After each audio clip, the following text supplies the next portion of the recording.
Hello friends, आज फिर British institute Canada आपके लिए लाया है एक और टेंस, जो कि टेंस की सीरीज में छठवां टेंस होगा। चलिए शुरू करते हैं आज का टेंस। आज के टेंस का नाम है past continuous tense. Past continuous tense यानी पास्ट का मतलब था, कंटिन्यू का मतलब रहा, यानी कि यहाँ ऐसे काम होंगे जो बीते हुए समय में जारी होंगे। चलिए इसकी पहचान समझते हैं। इस काल के वाक्यों में किसी कार्य का जारी रहना भूतकाल में पाया जाता है तथा ऐसे वाक्यों के अंत में रहा था, रही थी, रहे थे आदि शब्द आते हैं। मतलब जो वक्त गुजर गया उस गुजरे वक्त में कोई काम हो रहा था। ऐसे सेंटेंस हम इस टेंस में पढ़ेंगे। चलिए हेल्पिंग वर्ब के बारे में जानते हैं कि कैसे इस्तेमाल होना है। तो ही, शी, इट और आई यहाँ पर आप देख सकते हैं, ये हमेशा प्लूरल कैटेगरी का वर्ड रहा है, लेकिन इस टेंस में only on for this tense it is in singular category. तो ही, सी, इट और आई या एक वचन कर्ता होने पर उसके बाद में वॉज का प्रयोग किया जाता है, जबकि वी, दे, यू या कोई और बहुवचन यानी प्लूरल सब्जेक्ट होने पर उसके बाद वर का प्रयोग किया जाता है। यानी इस टेंस में वाज और वर का प्रयोग किया जाएगा। तीसरी बात है कि इस टेंस में मुख्य क्रिया के साथ आईएनजी फॉर्म का यानी आईएनजी का प्रयोग किया जाएगा, जिसको हम वर्ब की फोर्थ फॉर्म यानी V4 के नाम से भी जानते हैं। चलिए शुरू करते हैं। सबसे पहले अफर्मेटिव सेंटेंसेस। इसका जो स्ट्रक्चर है, जिसका जो फार्मूला है वो क्या है? सबसे पहले सब्जेक्ट आएगा, उसके बाद में वॉज या वर आएगा। सब्जेक्ट सिंगुलर होगा तो वॉज, और सब्जेक्ट अगर हमारा प्लूरल होगा तो वर आएगा। उसके बाद मेन वर्ब प्लस आईएनजी, फिर ऑब्जेक्ट और ईटीसी। इस तरीके से हमारे सेंटेंस का स्ट्रक्चर आपको इसी हिसाब से सेंटेंस बनाने को मिलेगा। चलिए एग्जाम्पल। वह अपनी किताब पढ़ रहा था। He was reading his book. Subject इसमें ही है, हेल्पिंग वर्ब वॉज है, रीडिंग मेन वर्ब है और ऑब्जेक्ट के रूप में आया है हिज बुक। यहाँ पर ही सिंगुलर है, इसीलिए इसके साथ में वॉज आया है और मेन वर्ब में आईएनजी आई है। यानी इस तरीके से सेंटेंस बन गया, he was reading his book. अगला सेंटेंस, वह बाजार से मिठाई खरीद रही थी। लड़की है तो ही नहीं, शी आएगा। She was buying sweets from market. She was buying sweets from market. Mohan अपने नौकर को गाली दे रहा था। Mohan was abusing. एब्यूजिंग मतलब गाली देना। Mohan was abusing his servant. Mohan was abusing his servant. हम एक मधुर गीत गा रहे थे। We were singing a sweet song. देखिए सब्जेक्ट यहाँ पर वी है, इसीलिए हेल्पिंग वर्ब वर आएगी। We were singing a sweet song. वे सुबह बनारस जा रहे थे। वे सुबह बनारस जा रहे थे। They were going to Banaras in the morning. They were, they के साथ वर आएगा, दे चूँकि प्लूरल सब्जेक्ट होता है। They were going to Banaras in the morning. चलिए आगे बढ़ते हैं नेगेटिव सेंटेंस की तरफ। नेगेटिव में ऐसे ही सेंटेंस होते हैं, बस केवल हमें नॉट का इस्तेमाल करना पड़ता है। पहले सब्जेक्ट, फिर उसके बाद में वॉज या वर, उसके जस्ट बाद नॉट लगाना है। मेन वर्ब की आईएनजी फॉर्म और ऑब्जेक्ट और ईटीसी लगाते हुए सेंटेंस बनेगा। चलिए सेंटेंस ये है कि वह अपनी किताब नहीं पढ़ रहा था। ही was not reading his book. इसमें नॉट आना है। सेंटेंस वही है, बस नॉट का प्रयोग करते हुए सेंटेंस बनेगा, he was not reading his book. वह बाजार से मिठाई नहीं खरीद रही थी। She was not buying sweets from market. She was not buying sweets from market. Mohan अपने नौकर को गाली नहीं दे रहा था। Mohan was not abusing his servant. Mohan was not abusing his servant. हम एक मधुर गीत नहीं गा रहे थे। We were not singing a sweet song. We were not singing a sweet song. वे सुबह बनारस नहीं जा रहे थे। तो इसका सेंटेंस बनेगा, they were not going to Banaras in the morning. They were not going to Banaras in the morning. चलिए अब चलते हैं इंटरोगेटिव सेंटेंस। इंटरोगेटिव सेंटेंस में सबसे पहले हेल्पिंग वर्ब का प्रयोग होता है, जो कि यहाँ पर वॉज या वर होगी। और हिंदी में सबसे पहले क्या शब्द आएगा, तो फार्मूला कैसा बनेगा? वॉज वर लगाकर सब्जेक्ट, मेन वर्ब में आईएनजी, ऑब्जेक्ट एंड ईटीसी और लास्ट में क्वेश्चन मार्क लगाकर सेंटेंस बनेगा। एग्जाम्पल समझते हैं। क्या कल बारिश हो रही थी? क्या कल बारिश हो रही थी? देखिए सारे सेंटेंस में मैंने क्या शब्द जोड़ा हुआ है, मतलब ये सभी के सभी सिंगल इंटरोगेटिव कैटेगरी के वर्ड हैं। और इंग्लिश में भी आप देख सकते हो सभी सेंटेंस के पहले वॉज या वर का इस्तेमाल हुआ है। चलिए, क्या कल बारिश हो रही थी? Was it raining yesterday? बारिश वाले सेंटेंस या समय बताने वाले सेंटेंस में इट का प्रयोग सब्जेक्ट के रूप में किया जाता है। तो सेंटेंस बनेगा, और इट हमेशा सिंगुलर होता है इसलिए वॉज का इस्तेमाल हुआ है। Was it raining yesterday?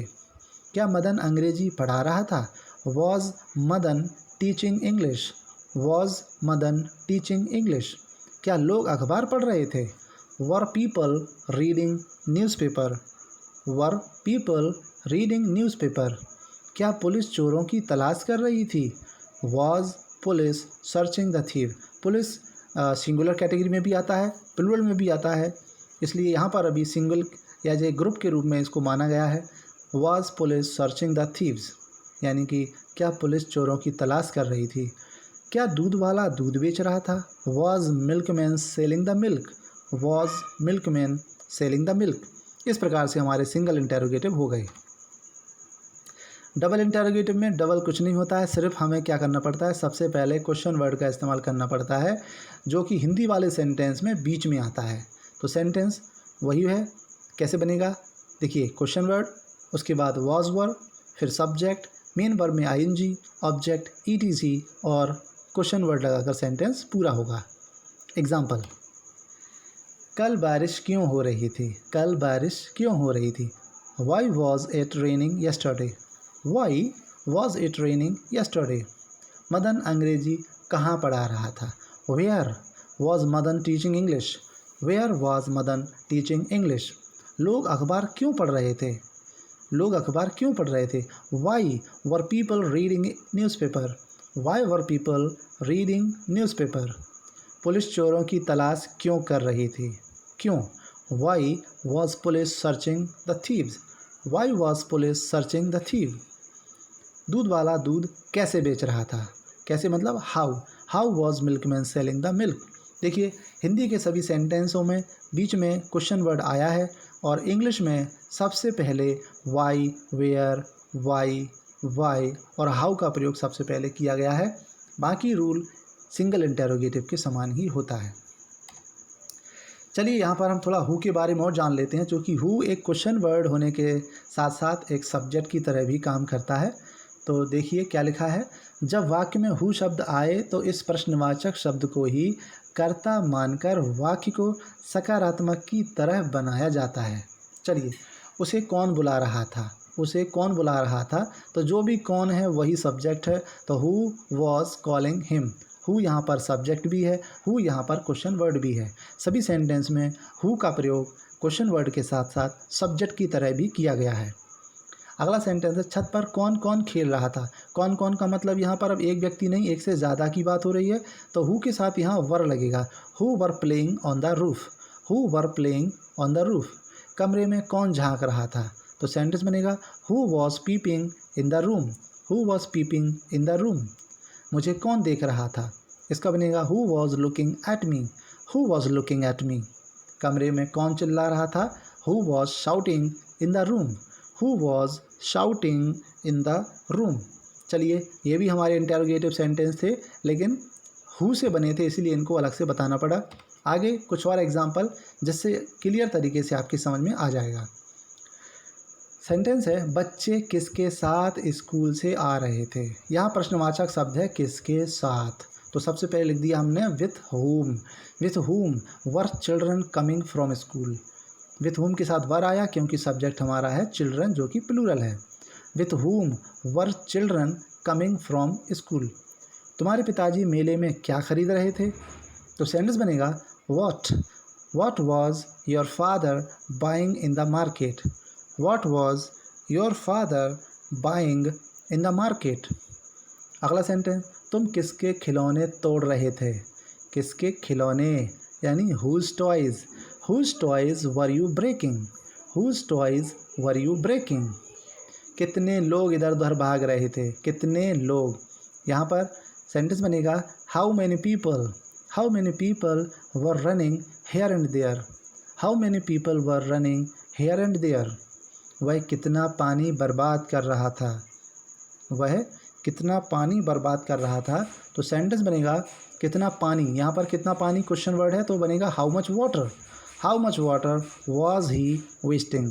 How much water was he wasting? तो ये भी सारे के सारे इंटरोगेटिव सेंटेंस थे, जिनमें अलग अलग प्रकार के क्वेश्चन वर्ड का इस्तेमाल हुआ है।